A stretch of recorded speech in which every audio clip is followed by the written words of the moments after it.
परंतु आज कुठलाही मुहूर्त नाही आणि लग्न तर आज नाहीच नाही. अहो असं काय करताय? मुहूर्ताची अक्षत ठेवायला जायला नको का? मुहूर्ताची अक्षत ना द्या ना, मी कुठे थांबवलंय? पण ही कसली रीत आहे? दर्शनास म्हणून जायचे आणि अक्षत ठेवून परत यायचे, इतकी साधी गोष्ट. आता सोहळा कसला करताय?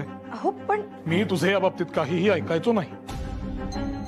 हे असलं वाजंत्री ताशा आणि मिरवणुका मला जमायचं नाही.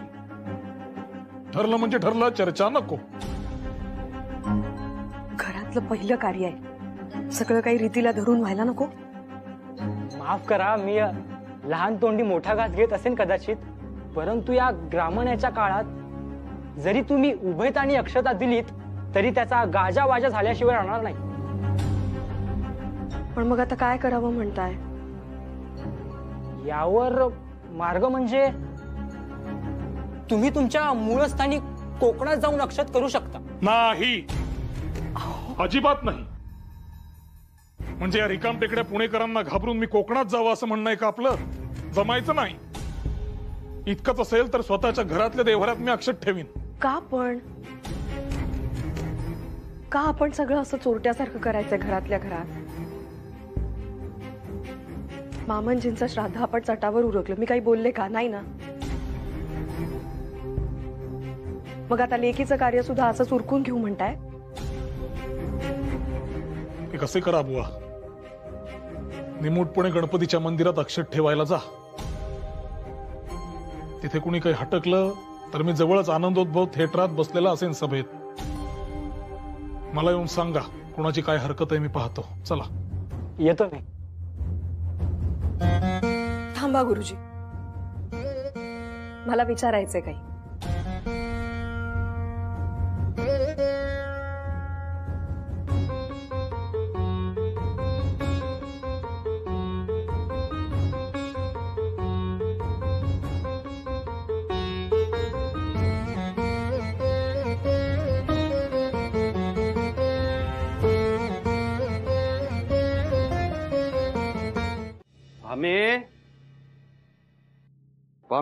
मामनजी पाणी दे जरा.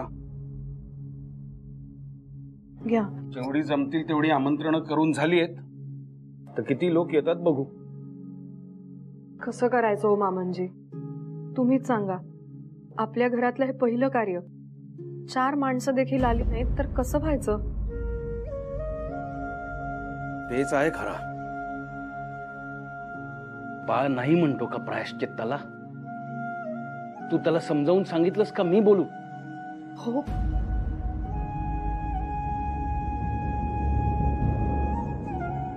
ऐकले?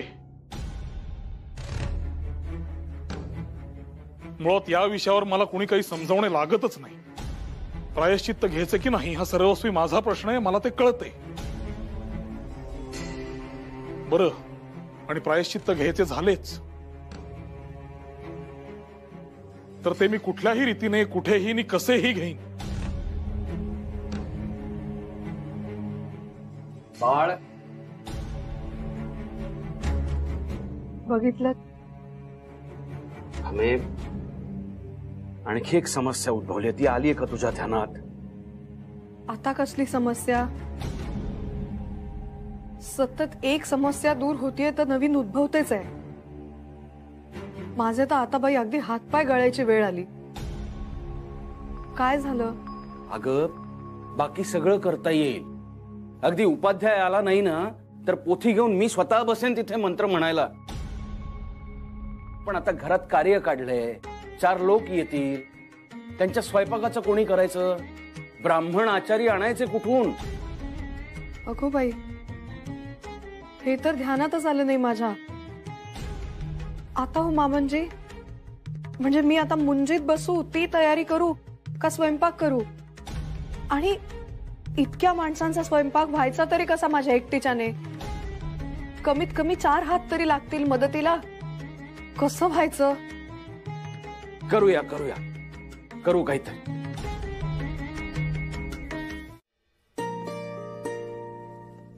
अगो बाई, देवा,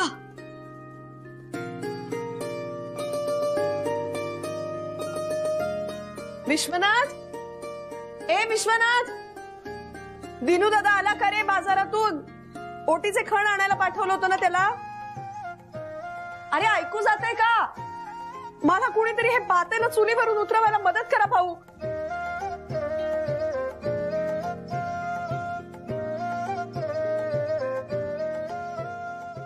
सगळी कामं अर्धवट. हे एवढे नारळ खवायचे, लाडवांचं करायला घ्यायला हवं मला. मी एकटी किती कामांना पुरे पडणार आहे. कसं व्हायचं माझ्या एकटीच्याने हे सारं? मदतीला एक हात नाही कुणाचा. परमेश्वरा, काय रे वेळ आणलीस ही. घरातलं पहिलं कार्य आहे. स्वयंपाकाला एक आचार्य मिळू नये या बहिष्कारापायी. एरवी लग्न घरात सगळे नातेवाईक, पाहुणे रावळे किती गजबज असते.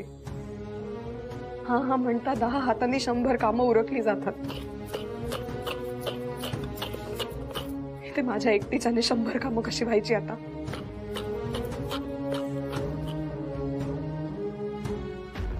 आणि टिळकाने डेक्कन एज्युकेशन सोसायटीतून बाहेर पडणे याने न्यायाच्या तराजूची पारडी तर समतोल झाली, परंतु कधी काळचे 2 जिवलग मित्र मात्र परस्परांचे कट्टर टीकाकार बनले. मनात उरली होती फक्त कटुता. टिळक आगरकरातून विस्तव जात नव्हता. असे असले तरी ह्या कुटुंबातला स्नेह मात्र पूर्णपणे संपलेला नव्हता. म्हणूनच आपल्या लाडक्या कृष्णीच्या लग्नात यशोदा काकू अगदी घरच्यांसारखी राबली. मनातल्या स्नेहाचा ओलावा असा सहजासहजी शुष्क होत नाही हेच खरे. बघता बघता गणेश उत्सवाला यंदा काय करणार आहोत आपण ते ठरवा. गेल्या वर्षी तुम्हा सगळ्यांच्या घरच्या पूजा एकाच वेळेस आल्या आणि अंक काढताना माझ्या नाकी नाव आले. मी एकटा तरी कुठे कुठे बघू. अग्रलेख लिहायचा तेवढा बाकी होता माझ्याने.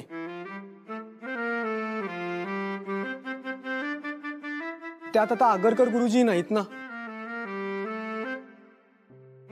नाहीतर लेखांची कमतरता भासलीच नसती. तसंही त्यांना ह्या सणांच्या गोंधळात काही रस नव्हता, त्यामुळे मला मदत व्हायची. यंदा तोही भार माझ्यावरच येणार असं चित्र दिसतंय. आता यात हसण्यासारखं काय गुरुजी? खरंय रे बाबा, तुझं खरंय. हल्ली टिळक गुरुजी सुद्धा घरातूनच काम करतायत. आगरकर गुरुजी गेल्यापासून त्यांनी कार्यालयात येणं कमी केलंय. गुरुजी, तुम्हाला म्हणून सांगतो, अलीकडे ना ह्या कार्यालयाची रयाच गेलीये.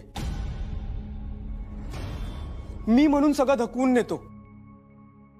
या या बळवंतराव,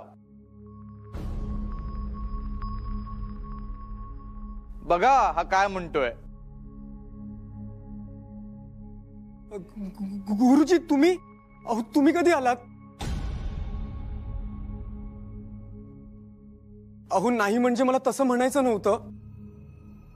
यंदा आपण काय करणार आहोत, म्हणजे मला लेखांची तयारी आधीच करता येईल ना.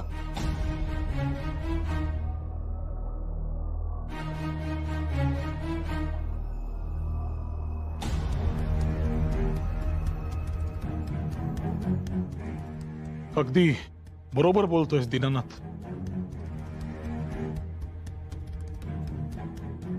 हा सगळा व्याप काही आता माझ्याच्याने सांभाळला जात नाही. एक असे का करत नाहीस? तूच अग्रलेख लिही ना.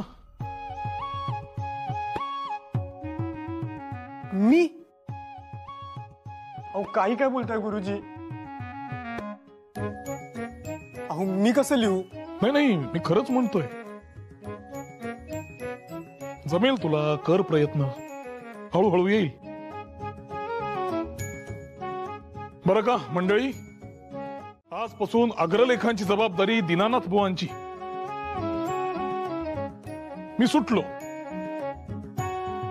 अहो हसताय काय गुरुजी? अरे अग्रलेख लिहिणं काय थट्टा आहे का? मुळीच नाही. अग्रलेख लिहिणं ही थट्टा मुळीच नाही. पण आज बळवंतरावांना तुझी थट्टा करण्याची लहर आली आहे, एवढं मात्र खरं.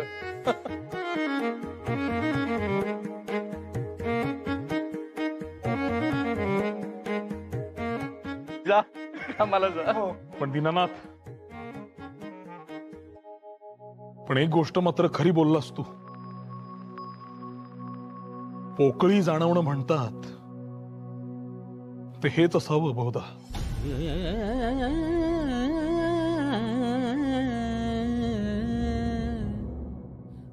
असो, कामच लागा. अग्रलेख लिहायचेत ना.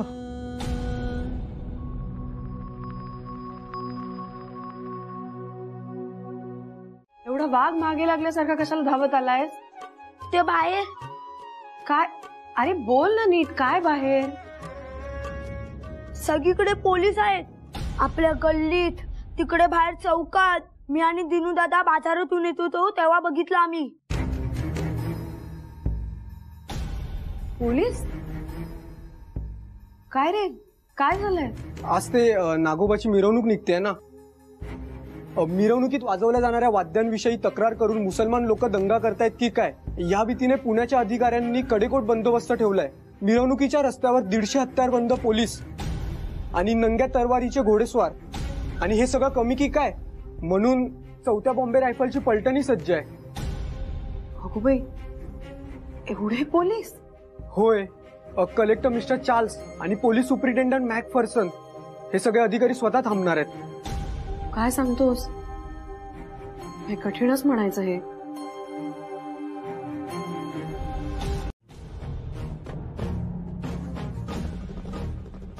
तसं नाही. कित्येक मंडळींनी सभेच्या निमंत्रण पत्रावर सह्या देखील केल्या आहेत ना. मुसलमानांचे दंगे होण्याबाबत सरकारी अधिकाऱ्यांचा पक्षपातीपणा कारणीभूत आहे, ही गोष्ट मुंबई पुण्यातील सुधारक पक्षांनाही कबूल आहेच की. पण जे काही करायचंय ते एकत्रितपणे करा, एवढंच माझं म्हणणं आहे. मुसलमानांचे दंगे होण्यास सरकारी अधिकाऱ्यांचा पक्षपातीपणा कारणीभूत आहे हे आम्हास, म्हणजे पुण्या मुंबईतील सुधारक गटासही मान्य आहेच. होय, ज्ञानप्रकाश आणि इतर वृत्तपत्र हेच सांगतायत. आता हा ज्ञानप्रकाश 28 ऑगस्ट 1893चा. यात काय लिहिले आहे पहा. Some of the government officials may think it to be an agreeable pastime to make political capital out of whole affair. But how dangerous this procedure is can now very well be realized when we have experienced this year a frightful succession of disturbances.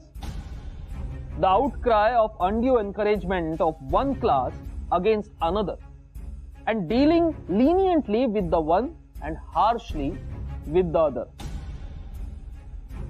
has been often raised. And had our government taken note of this earlier, we would have been undoubtedly spared much troubles.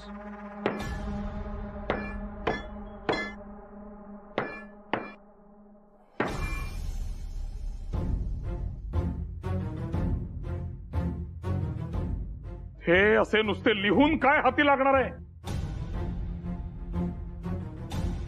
यासाठीच सभा घ्यायला हवी असे माझे स्पष्ट मत होते आणि आत्ताही आहे.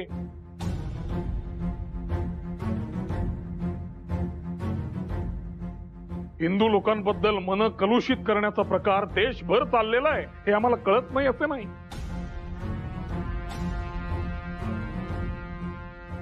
या दोन्ही जातींच्या पंचायती नेमून दंगे न होण्याची सर्व जबाबदारी पुढाऱ्यांनी घ्यावी असे सरकारचे मत असते. त्याचे कारण काय? सरकारला आपली जबाबदारी टाळायची आहे आणि सरकारच्या या विचाराला भुलून इथले अनेक जण ही जबाबदारी आपल्या शिरावर घ्यायला माना पुढे करतायत आपल्या. आणि इथेच आपली चूक होते. तुम्हाला नेमके म्हणायचे तरी काय बळवंतराव? ते पहा, जेवणाचा बेद बाकी फक्कड होता बळवंतराव. साखर भात खाऊन पोट अगदी तटतटलंय, पण मनाचं समाधान काय होत नाही बुवा. खरंच वहिनींच्या रूपाने साक्षात अन्नपूर्णा तुमच्या घरात वास करते. खरंय हो. हे मात्र अगदी लाख बोललात तुम्ही. बाकी बळवंतराव, तुम्ही मुंबई कायदे मंडळाची मध्य विभागाची जागा जिंकल्याबद्दल पुन्हा एकदा मनपूर्वक अभिनंदन. बाकी बळवंतराव, नामजोशी कसे काय आले नाही भाऊ अजून? कुठेतरी कामात अडकले असतील, नाहीतर एरवी त्यांना आमंत्रण दिलंय आणि ते आले नाही तसं व्हायचं नाही. घ्या, स्वागत आहे नामजोशी. वा वा वा वा, 100 वर्ष आयुष्य आहे आपल्याला नामजोशी. आता तुमचीच आठवण निघाली होती.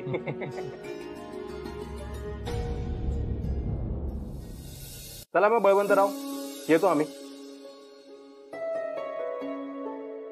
काय नामजोशी, आज काय मौन व्रत धारण केलं की काय? कसलं मौन व्रत आणि कसलं काय? आल्यापासून पाहतोय गप्प गप्प आहात अगदी. बळवंतराव, तुमच्या घरी एवढा आनंदाचा प्रसंग असताना तुम्हाला हे सांगणं योग्य आहे किंवा नाही मला माहिती नाही, पण नाही बोला, स्पष्ट बोला, काय झाले? गोपाळराव,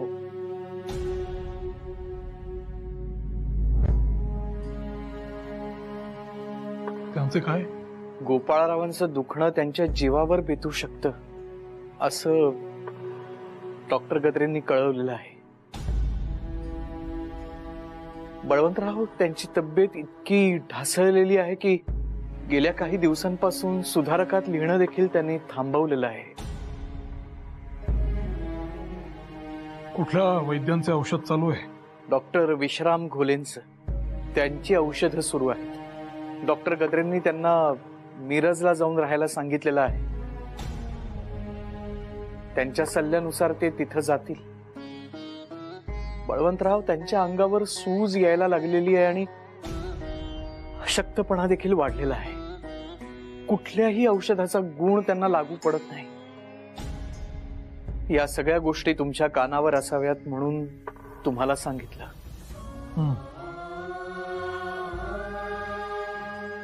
निघायला हवे मला. बळवंतराव, कुठं निघाला? गोपाळरावांच्या घरी.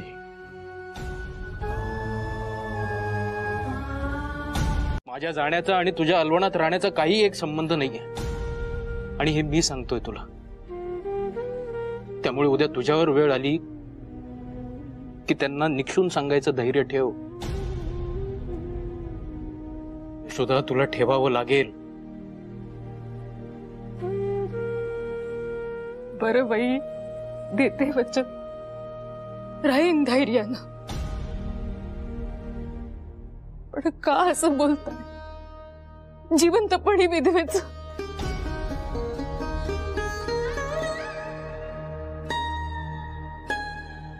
यशोदा, मला जाणीव आहे माझ्यामुळे तुझी खूप फरफट झाली. कधी नवं कोरं लुगडं नाही की दाग दागिने नाही, पण तू कधीही एका शब्दाने बोलली नाहीस मला. आईची इच्छाही पूर्ण करू शकलो नाही मी. त्या बिचाऱ्या माऊलीला वाटलं होतं आपला मुलगा शिकलाय, नोकरी करून 4 पैसे कमवेल.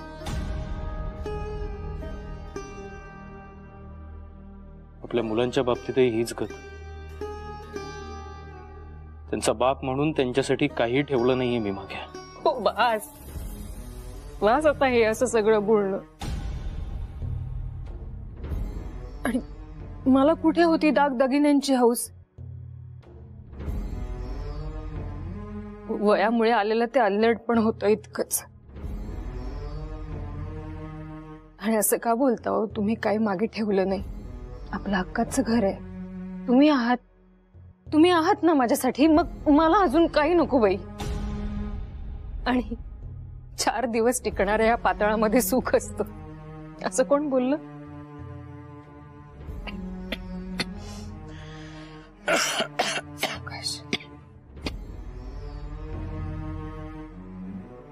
हा बंगला काही आपल्या मालकीचा नव्हे, फर्ग्युसनच्या प्राचार्यांचा आहे. उद्या माझ्यानंतर तो तुला लगेच सोडावा लागणार आहे. थांब जरा. काय हवंय मला सांगा जरा. सावकाश.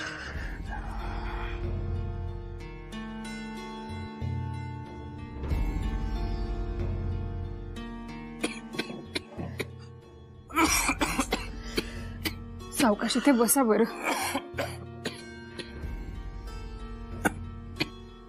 पाणी देऊ का तुम्हाला? हे ठेव. हे काय? हे ठेव.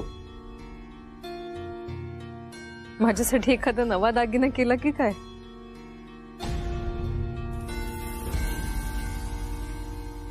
आयुष्यभर जे जमलं नाही ते आता जमेल असं वाटतंय तुला? आपल्या आयुष्यातील उमेदीची पहिली 10-12 वर्ष आपले इष्ट हेतू तडीस नेण्याकरिता केवळ आपण आरंभलेल्या कार्यापासून होणाऱ्या परिणामावर नजर देऊन दुसऱ्या कोणत्याही गोष्टींकडे वा संकटांकडे लक्ष न देता खर्ची केली. त्यापैकी एकास अकाली मृत्यूने ओढून नेल्यामुळे दुसऱ्याचे मन विषाद आणि दुःखाने भरून अगदी वेडावून जाणे स्वाभाविक आहे. पण त्याहून अधिक दुःखकारक गोष्ट ही होय की ज्या महाराष्ट्रातील लोकांची सेवा करण्याचा प्रिय आगरकरांनी आणि आम्ही निश्चय केला होता त्यांच्या पुढे ही दुःखाची कहाणी सांगण्याचा आमच्यावर अकल्पित प्रसंग यावा. गेल्या 5-6 वर्षात त्यांच्या आणि आमच्यात आलेला मतभेद बऱ्याच लोकांपुढे आलेला आहे. पण मृत्यूचे स्वरूप इतके उग्र आणि भयंकर आहे की त्यामुळे बारीक सारीक गोष्टी विसरून जाऊन प्रथमतः दृढ निश्चयाने त्यांनी आणि आम्ही काही विशिष्ट लोकोपयोगी कार्य करण्याचे मनात आणले व त्यानंतर ती कार्य सिद्धीस नेण्याकरिता एक दिलाने घरी दारी किंबहुना कारागृही जे बेत केले व उद्योग केले त्यांचे तीव्र स्मरण पुन्हा पुन्हा जागृत होऊन आमची बुद्धी व लेखणी गोंधळून जाते. कित्येक वर्षे एकमेकास जी सुखदुःखे अनुभवावी लागली त्यांच्या पुन्हा पुन्हा स्मरणाने आमचे चित्त अगदी उदास आणि अस्वस्थ होऊन आयुष्याची अशाश्वतता आमच्या डोळ्यापुढे मूर्तिमंत उभी राहते. स्वजनस्य हि दुःखमग्रतो विवृतद्वार मिवोपजायते असे जे कालिदासाने एके ठिकाणी म्हटले आहे त्याचा हल्लीच्या प्रसंगी आम्हास तर पूर्ण प्रत्यय येतोय. गोपाळराव आगरकर यांच्या वियोगाने आम्हास जो शोक होतोय तो आवरून त्यांच्या संबंधाने शेवटच्या कर्तव्यांपैकी आजचा लेख हे एक दुःखकारक कर्तव्य आहे असे समजून ते केले पाहिजे.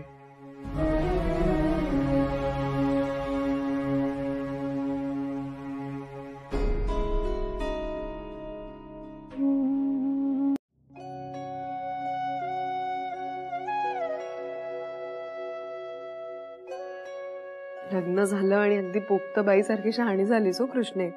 बरं वाटलं मला. असाच समजुतीने संसार कर. करेन मी संसार. आता काय सासर घरी उठता बसता तुझा उद्धार होऊ द्यायची नाही. आई, विशूला नीट तपासलंय ना? गाठभीट नाही ना झालेली? गाठ? कसली गाठ? आणि त्याचा आणि तापाचा काय संबंध? म्हणजे तुला काहीच माहिती नाहीये? नाही. अगं, बाहेर जरा प्लेगची साथ आल्यासारखं वातावरण आहे. हे काय आता नवीन? अगं, यात आधी काखेत किंवा जांघेत गाठ उठते, मग ताप येतो आणि 4-6 दिवसात. काय 4-6 दिवसात काय? अगं, सगळ्यांना नाही होत, ते जास्त झालं तरच होतं. म्हणजे तसं. काय बोलतेस? बोलतेस का पुढे? 4-6 दिवसात काय? काहींचा मृत्यू होतो. अगं काय कृष्णा, एवढी मोठी झालीस ना तरी अजून कुठे बोलावं काय बोलावं याचा जराही पोचपास नाही का ग तुला? भरल्या घरात काहीतरी अभद्र बोलायचं म्हणजे काय? यात अभद्र काय? मी काळजीने बोलतेय. हा संसर्गजन्य रोग आहे. घरात एकाला झाला तर सगळ्यांना होतो. तुझ्या कानावर घालतेय तर. मग आता कसं करायचं ग? या आधीही प्लेगच्या साथी येऊन गेल्या आहेत. आजाऱ्यांना कधी कधी घरातून बाहेर ठेवावं लागतं. काही वर्षांपूर्वी लंडन मध्ये ही साथ येऊन गेली आहे.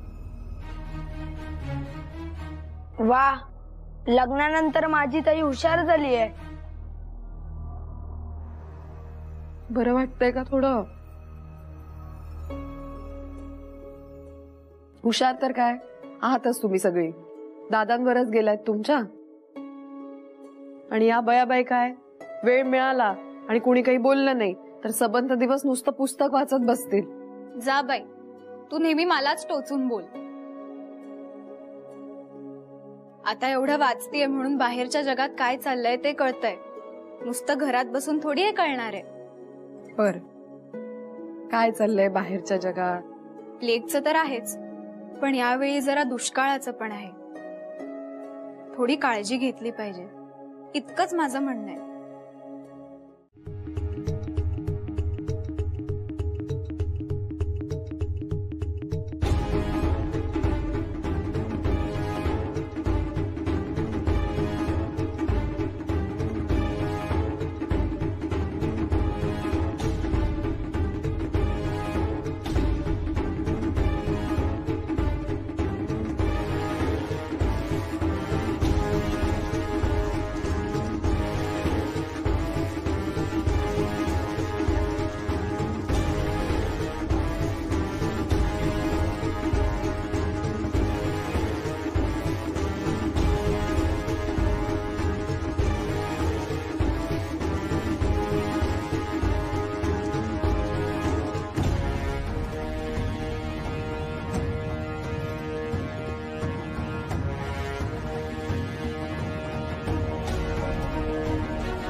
या गोऱ्या सोजिरांनी केवळ अनाचार माजवलाय.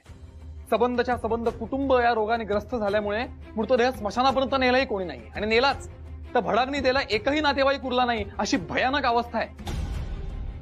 कित्येक घरातील कर्ता पुरुष हा रोगाच्या संसर्गाच्या संशयाने उचलून नेल्या कारणाने मागे पडलेल्या स्त्रियांची परिस्थिती आता बिकट होत चालली आहे. आणि पुढील संकट टाळण्यासाठी आपल्या घरातील एक रुग्ण मृत्युमुखी पडलाय हे लपवण्यासाठी लोक कित्येक छुपे मार्ग शोधून काढू लागले. हे सगळं परवडलं, परंतु आपल्या स्त्रियांबाबतचं वर्तन हे मात्र चीड आणण्यासारखंच आहे. घरांमध्ये पुरेसा प्रकाश न पडल्याचे कारण देत आणि तपासणीचे निमित्त शोधून हे सोजीर महिलांना सरळ सरळ रस्त्यावरती ओढून आणतायत. आणि तपासणीसाठी ते त्यांचे कपडे उतरवतायत. दादा, हे सारे आपण उघड्या डोळ्यांनी किती दिवस बघायचे आणि तोंड दाबून किती दिवस सहन करायचे?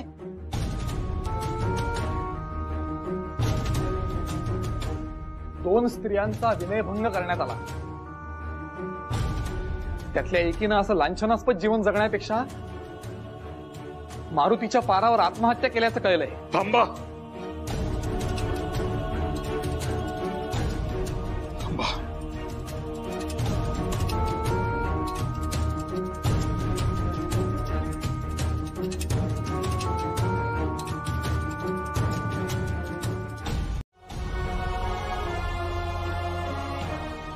दमण्यात रक्त नाही तुमच्यात? आहे. मग रँड असून जिवंत कसा?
हा पुढे जिमखाना, रोज संध्याकाळी रँड इथे येतो.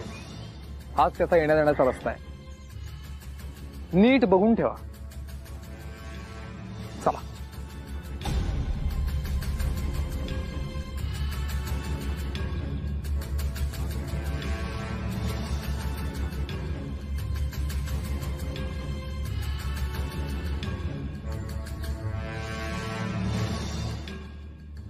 काय रे,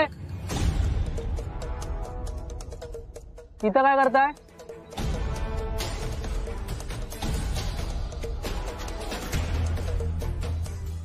नाही, काही नाही, असंच फिरायला इथे आलो होतो. खर तर वाट चुकलो. काय या भागाचं नाव काय? काय करायच्यात नसतं चौकशा? तुम्हाला कुठे जायचंय?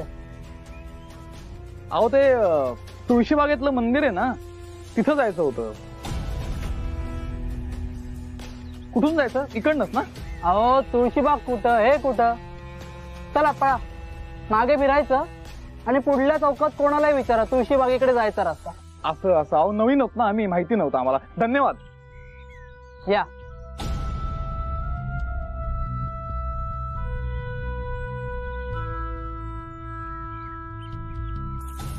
माननीय गव्हर्नर साहेब यांस, लोकांच्या आरोग्याचा प्रश्न या संबंधाने सध्या सैनिकांनी जो धुमाकूळ घातलेला आहे त्याबाबत आम्ही व आमचे वाचक तक्रारी करत राहिलो. मेजवानीच्या समारंभाला आलो होतो मी, आणि परतताना काय गणेश खिंडीतून परतलो. आणि संशयास्पद हालचालींचं म्हणाल तर मला तरी परतताना काही आढळलं नाही. काय घडलंय काय नेमकं? Really? You don't know anything? Mr. Rand and Ast have been attacked.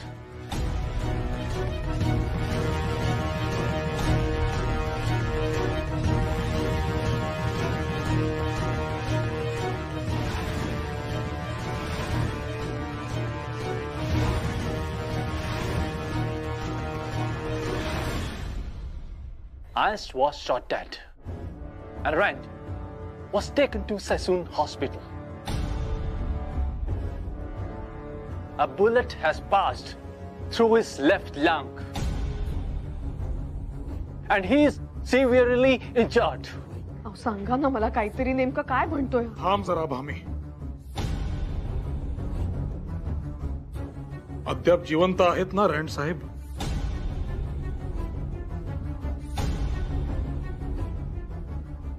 कशी अवेळी येऊन माझी चौकशी करण्याचे काय कारण? आणि तुमच्या प्रश्नाचे साधे उत्तर असे, माझा या कुठल्याही प्रकरणाशी काहीही संबंध नाही.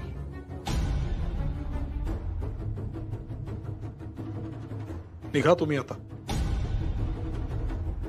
Okay, I'm going now, but I'll be back very soon. Wait and watch, Mr. Tilak.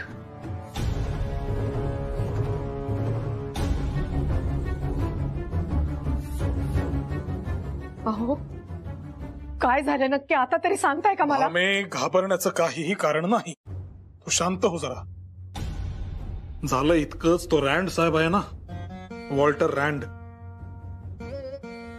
प्लेगच्या तपासण्यांच्या वेळेला लोकांच्या देवघरांना, अगदी स्त्रियांनाही विटाळ करत होता. कोणीतरी त्याच्यावर गोळ्या झाडल्या आहेत. काय? पण मग गेले का ते?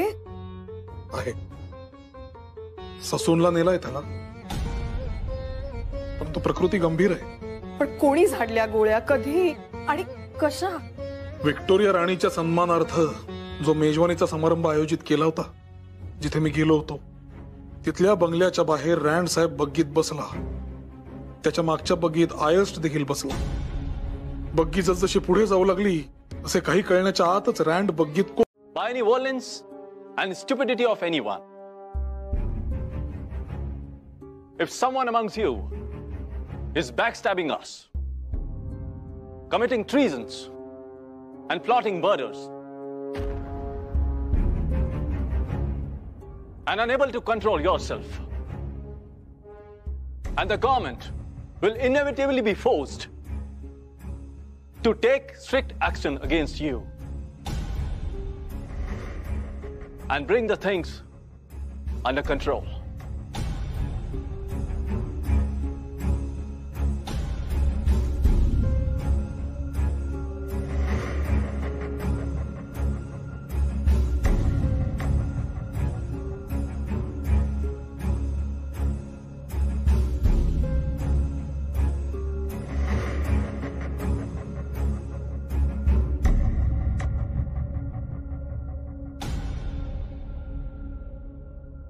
अखेर गेला तो रँड.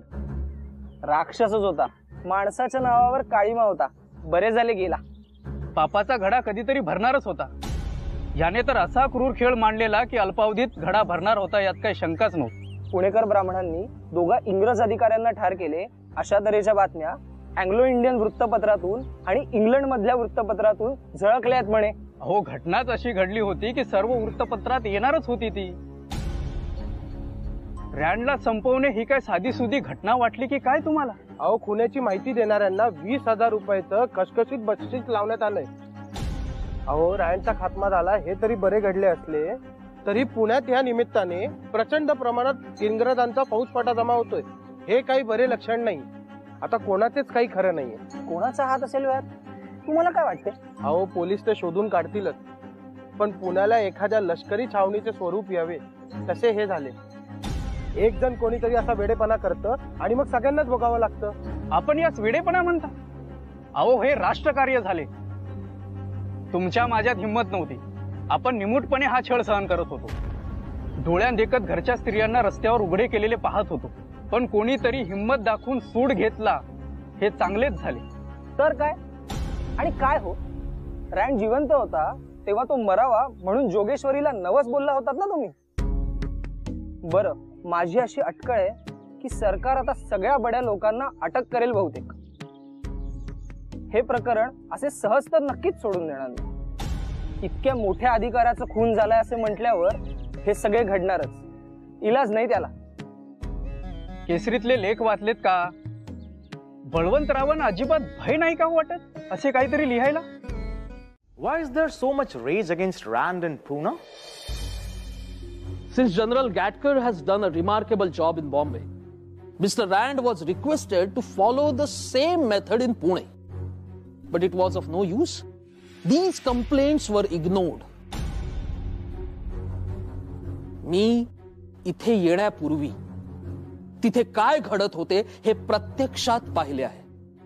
जुलुमाचे तपशीलवार वृत्तांत मी वाचले आहेत. पुण्यातील वृत्तपत्रे गेले 3 महिने हे वृत्तांत छापत आहेत. मी लंडनमध्ये आल्यापासून माझ्याकडे अनेक खासगी पत्रे आलेली आहेत आणि ज्यात निर्दयी अत्याचारांच्या नव्या घटना नोंदवलेल्या आहेत. मी 5 मार्चला पुणे सोडले आणि त्यानंतर प्लेग समितीकडे एकावर एक अर्ज करण्यात आले.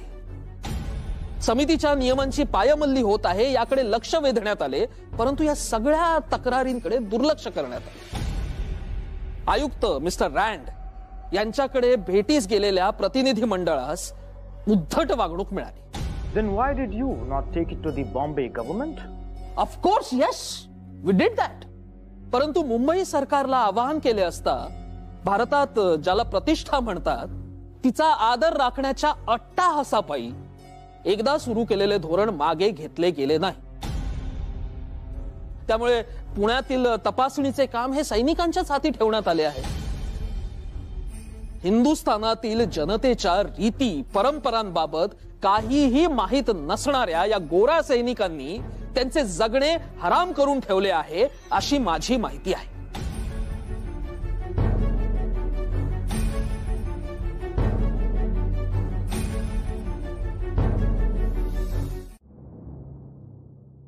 बळवंतराव, आपण गोखलेंची मँचेस्टर गार्डियन मधली मुलाखत वाचलीत का?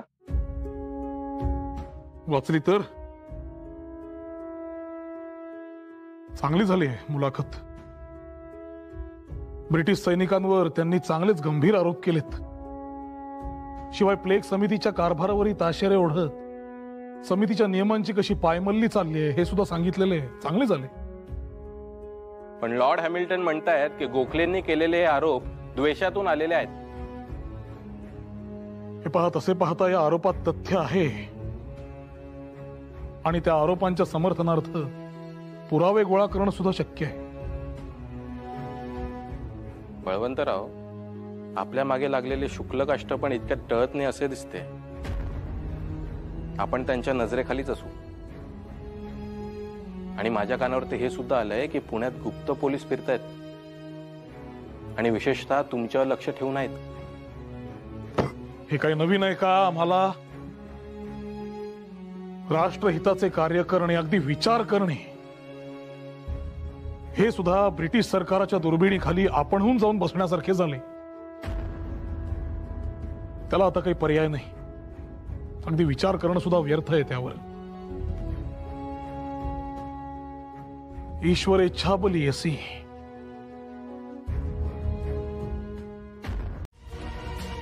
ती माझी प्रकृती नाही ब्रुईन साहेब. त्यामुळे तुम्ही तुमचे काम करा, मला माझे करू द्या.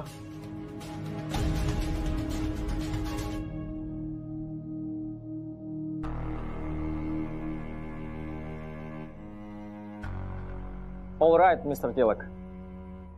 मिस्टर ब्रुईन, आणखी एक, मी काही तुमच्या कामाआड येणार नाही, कारण माझा कायद्यावर विश्वास आहे.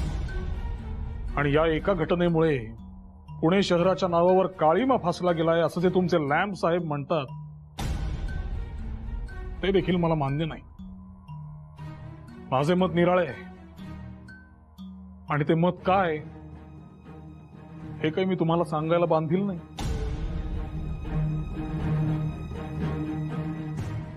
या आता.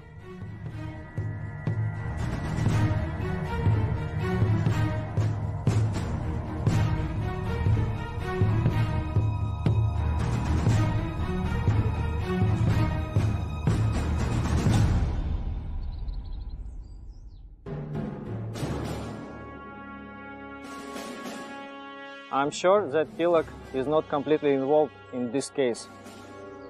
But I'm sure he is aware. He won't say it that easily. We already have taken him into custody and released him on bail once. But now? Now what? Now we will charge him for treason. And the sedition case has to be set up in the session court. Prepare for it.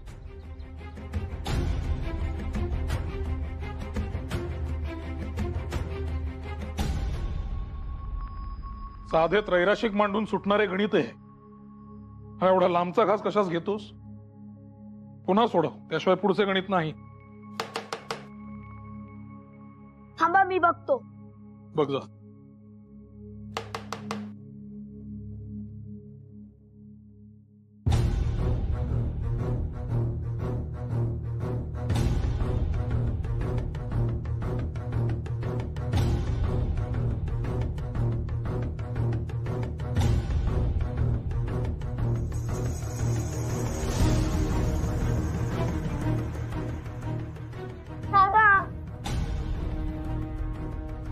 दादा, police आले.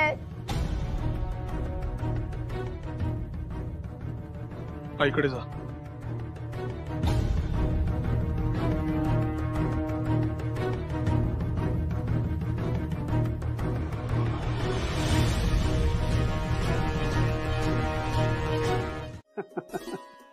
ते तुला नाही करणार, अजून तू लहान आहेस. अहो, मी आता 12 वर्षांचा झालोय. मी दादांचे अग्रलेखी वाचतो आणि त्यावर मी त्यांच्याशी चर्चाही करतो. असं आहे का? बर बर. नमस्कार तात्या साहेब. आज कसे येणे केले? महाराज, आपल्या तालमीत शिष्य अगदी चांगलाच तयार होतो या. पण बरोबरच म्हणतोय श्री. महाराज वगैरे कशाला म्हणताय? बळवंतरावच ठीक आहे. उगाच हव्यात कशाला उपाध्या? अहो, उपाध्या कसल्या? प्रेम आणि आदर आहे आपल्याबद्दल. अहो, आपण राजमान्य राजश्री म्हणतो तेही आदरानच. तुम्हाला राजमान्य म्हटलेलं पटायचं नाही, पण तुम्ही आमच्यासाठी राजांसारखेच. ते काही असो, पण मला महाराज ही उपाधी नको. मुळात ते माझे काम नाही आणि महाराज ही उपाधी चिकटवून घ्यायची माझी इच्छा देखील नाही. मी पत्रकार आहे तेवढे पुरेसे आहे आणि तीच माझी ओळख असावी असं देखील मला वाटते. कारण ते माझं कर्म आहे आणि माणसाला कर्माने ओळखलं जावं असं आपलं माझं मत. या बसा. हो हो, बसा. आजच्या भेटीचे काय प्रयोजन? आमच्या आजच्या भेटीचं प्रयोजन म्हणजे व्यापाऱ्यांचं एक शिष्टमंडळ आपल्याला भेटण्यासाठी उत्सुक आहे. आपली परवानगी असेल तर तसा निरोप देईन मी त्यांना. येऊ द्या, परवानगीचं काय त्यात. पण व्यापाऱ्यांचे माझ्याकडे काय काम? ही नवी कर व्यवस्था, त्याबद्दलच बोलायचंय त्यांना तुमच्या बरोबर.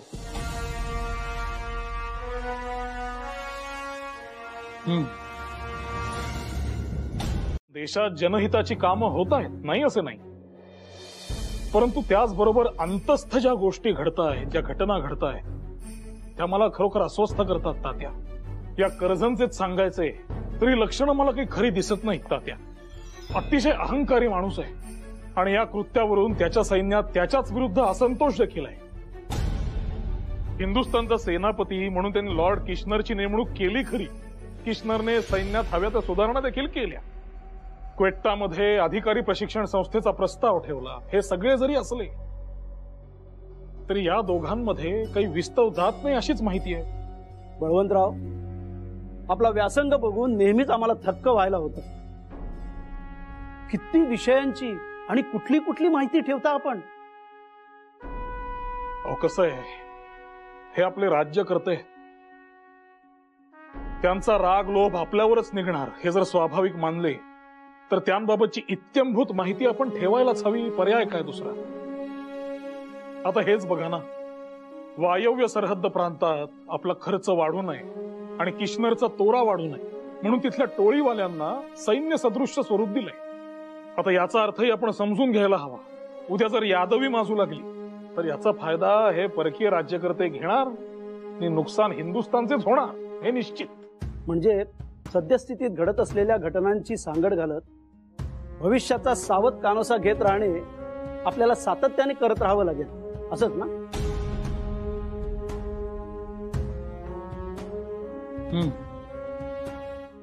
त्यांना काहीतरी आळा बसेल. बंगालची फाळणी हा कसला प्रयत्न होता? तर बंगाली बोलणारे, बंगाली आचार विचार असणारे लोक एकत्र राहिल्याने त्यांच्यातली संघशक्ती वाढतीये. हे त्या लॉर्ड कर्झन सारख्या धूर्त व्हाईसरायला पूर्वीच कळले होते.